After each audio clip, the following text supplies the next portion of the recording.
మధ్యప్రాచ్యంలో యుద్ధమేఘాలు తీవ్రతరమవుతున్నాయి. America, Iran మధ్య ఉద్రిక్తతలు రోజురోజుకు తారాస్థాయికి చేరుకుంటున్నాయి. ఇరాక్లో ఉన్న అమెరికా సైనిక స్థావరాలపై పేలుడు పదార్థాలతో కూడిన డ్రోన్ దాడులు జరిగాయి.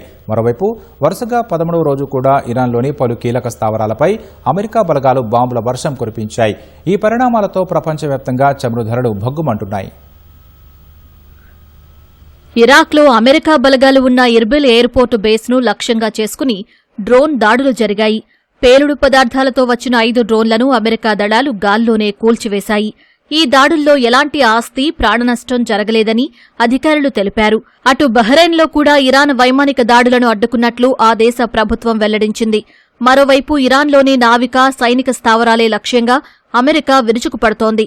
ఇస్ఫహాన్ ప్రావిన్స్తో పాటు కేష్ము ద్వీపం, ఖుజెస్తాన్, దక్షిణ ఫార్స్ తదితర ప్రాంతాల్లో వైమానిక దాడులు చేసింది. గత కొన్ని వారాలుగా జరుగుతున్న ఈ దాడుల్లో ఇరాన్లో దాదాపు 55 మంది మృతి చెందగా 600 మందికి పైగా గాయపడ్డారు.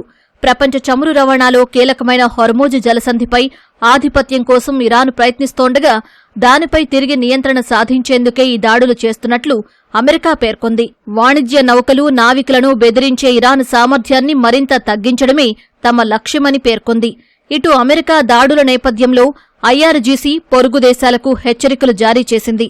అమెరికా దళాలు ఉన్న స్థావరాలకు ప్రజలు దూరంగా ఉండాలని సూచించింది.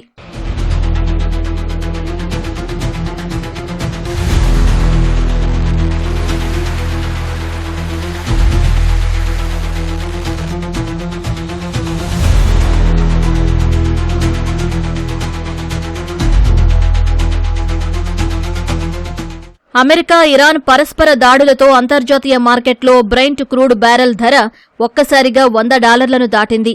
యుద్ధ వాతావరణం కారణంగా హోర్ముజ్ జలసంధి పరిసరాల్లో సుమారు 400 వాణిజ్య నౌకలు ఎక్కడికక్కడే నిలిచిపోయాయి.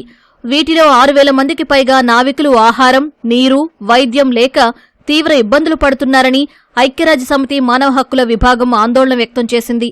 ఈ దాడుల నేపథ్యంలో అమెరికా అధ్యక్షుడు డొనాల్డ్ ట్రంప్ ఇరాన్, హూతీ రెబెల్స్కు తీవ్ర హెచ్చరికలు జారీ చేశారు.